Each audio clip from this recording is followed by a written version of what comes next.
Halo semua warga yang nasionalis. Jadi seperti yang ada di judul, di sini aku mau ngomongin sedikit tentang Merah Putih One for All.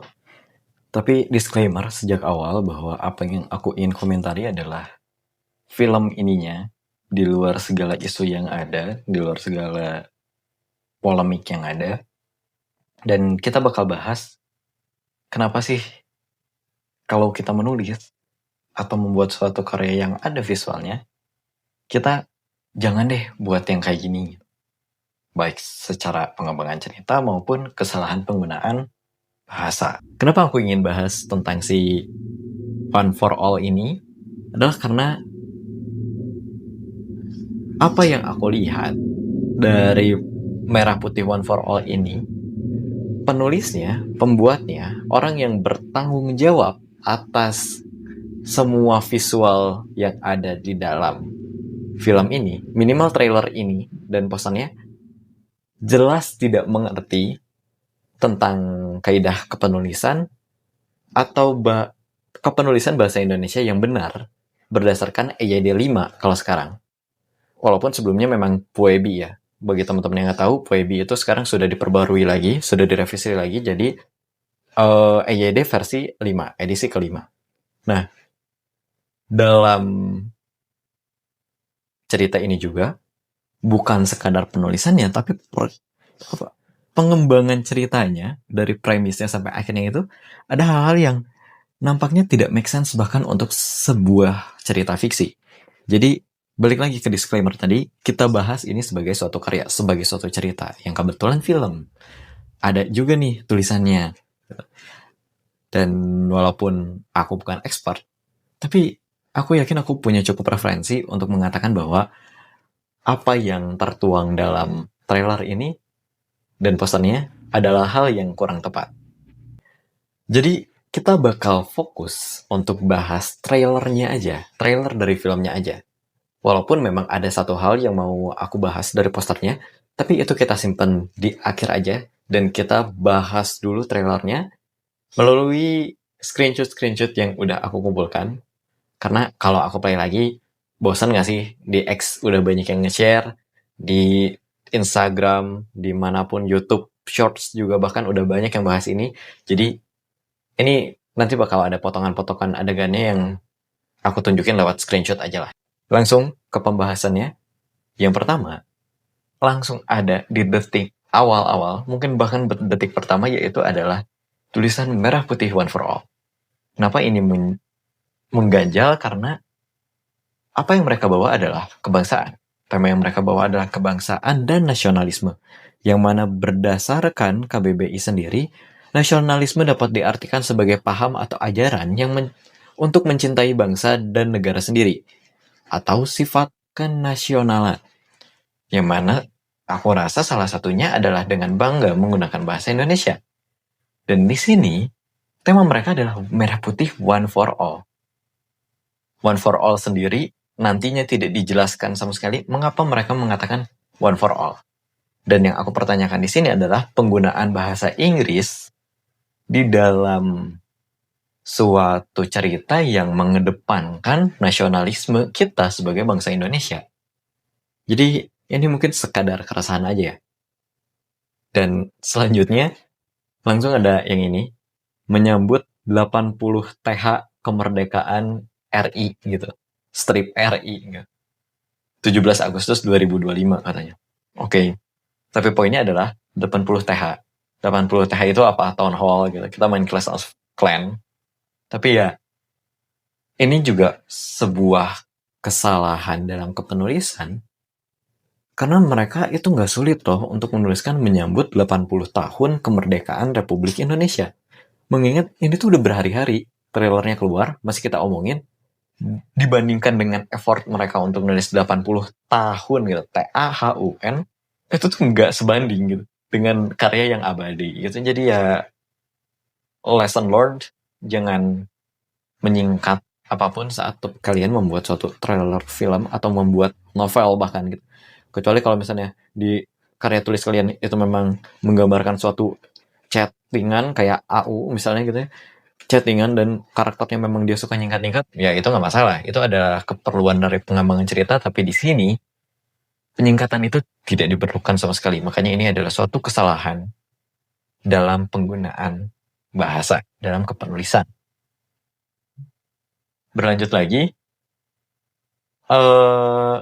di sini kita bakal balik lagi ke bagian nggak make sense-nya dari pengembangan cerita ini.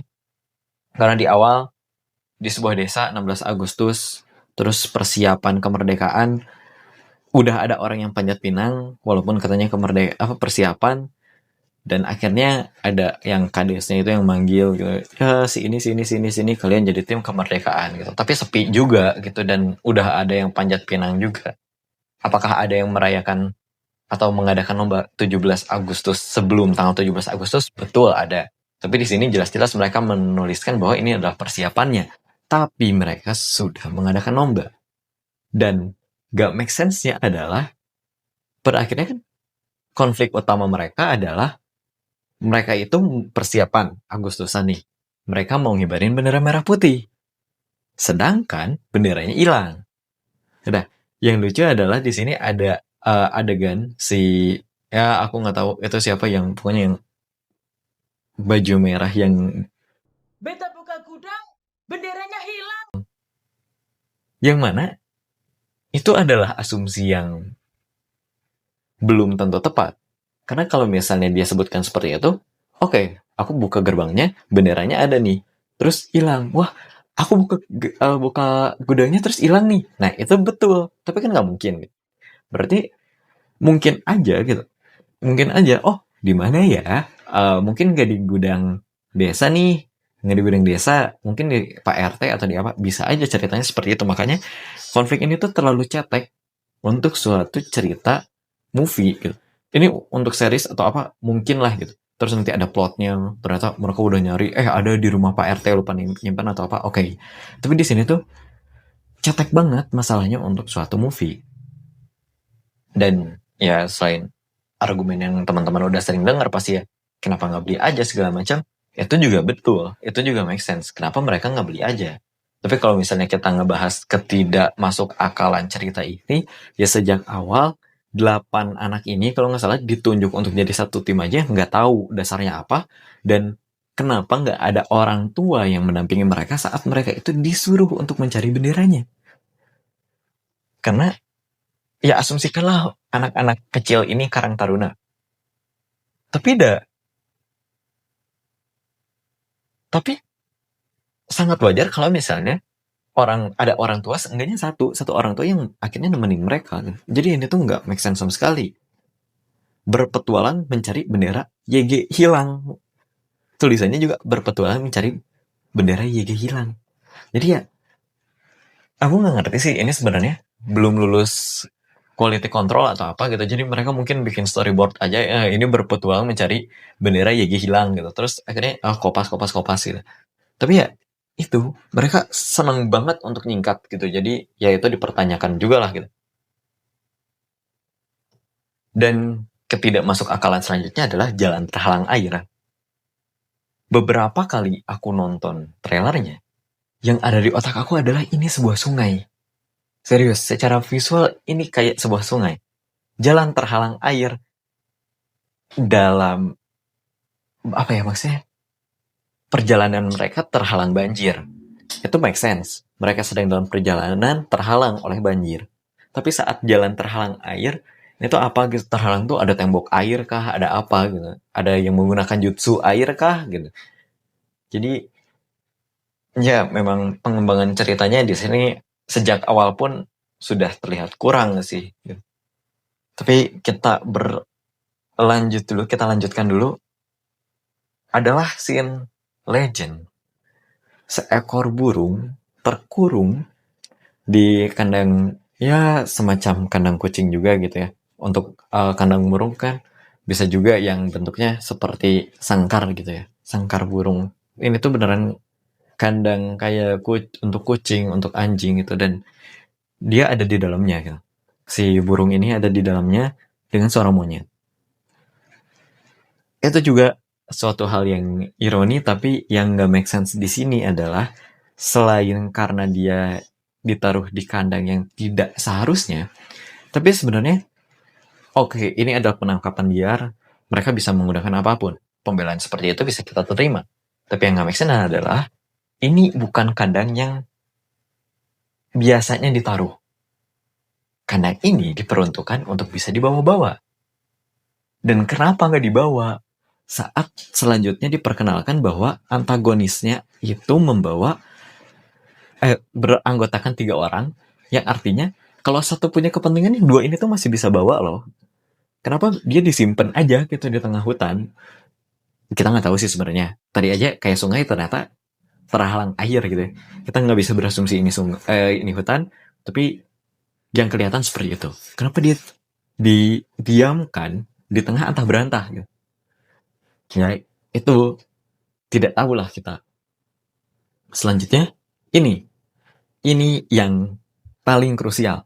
Bendera disandra. Yang mana kalau kalian buka KBBI aja, disandra itu atau sandra itu merujuk kepada orang.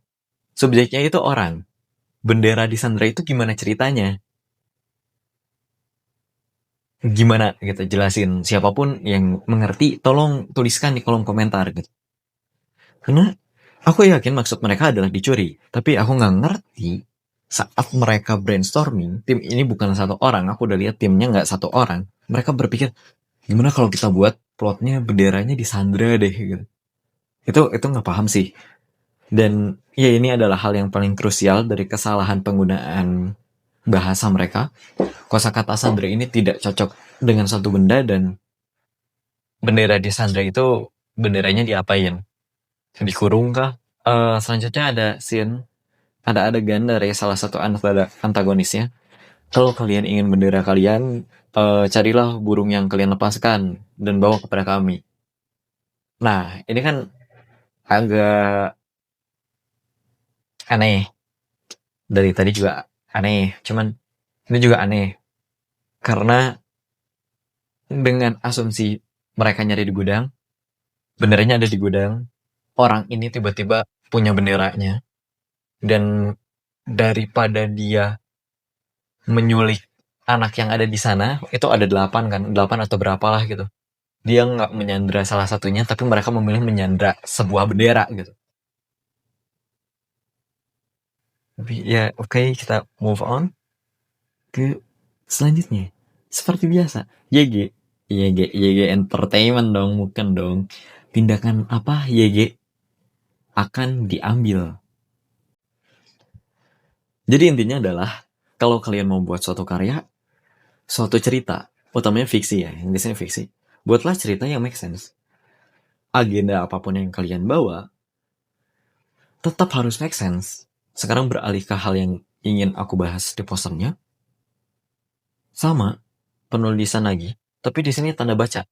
Kami kecil, tapi cinta kami untuk merah putih tak pernah kecil. Dari perbedaan, kami temukan kekuatan. Intonasi itu kalau pakai tanda baca yang tepat. Kalau misalnya kayak gini, dicontohin ya. Kami kecil, tapi cinta kami untuk merah putih tak pernah kecil. Dari perbedaan, kami temukan kekuatan. Tanda baca itu berpengaruh. Kenapa dari tak pernah kecil ke dari perbedaan nyambung? Karena sebelumnya pun, di baris sebelumnya pun, dari tapi cinta kami ke untuk merah putih, itu pun satu kalimat kan. Berarti kita, kalau misalnya aturan penulisan kalian seperti itu, oh oke, ini satu kalimat. Berarti wajar kalau aku berasumsi dari tak pernah kecil ke dari perbedaan pun, itu nyatu, bersatu. Tapi katakanlah itu dipisah, tetap salah juga. Kenapa itu pakai koma? Ada yang pakai koma, ada yang pakai titik-titik, ada yang pakai titiknya 3 kali, titik-titik-titik. Kenapa? Aturannya apa? Apakah yang titiknya 3 harus diisi? Kan nggak jelas. Makanya itulah, buat teman-teman semua yang bikin satu cerita, nggak harus film, bikin cerita aja. Cerita itu kan bisa kemana pun ya. Mau puisi, ada mungkin ada yang fiksi, ada ceritanya. Mau puisi, itu juga harus tahu pemenggalan yang betul. Mau novel, apalagi huruf kapital, penggunaan huruf kapital, penggunaan kosakata yang tepat, dan lain sebagainya macamnya. Salah satunya tanda baca ini, itu juga harus tepat. Mau buat film, ini juga harus tepat. Sudah ada buktinya. Jadi sekali lagi, ini kritik untuk karyanya. Kalau teman-teman mau belajar dari ini adalah salah satu media belajar teman-teman yang paling bagus, karena cukup banyak kesalahan yang bisa dijadikan suatu pembelajaran dalam menyampaikan suatu cerita. Supaya pesan yang kita ingin sampaikan pun tersampaikan dengan baik. Bukan sekadar tersampaikan, tapi tersampaikan dengan baik. Jadi gitu aja teman-teman pembahasannya. Sekali lagi, di sini tidak membahas isu-isu yang ada. Di sini membahas kekurangan dari film ini, dari setidaknya trailer film ini, dan ya, silahkan dipelajari kekurangan-kekurangannya, karena belajar itu tidak harus dari kesalahan sendiri, tapi juga bisa dari kesalahan orang lain. Sekian dari aku, wahai semua warga yang nasionalis. Bye.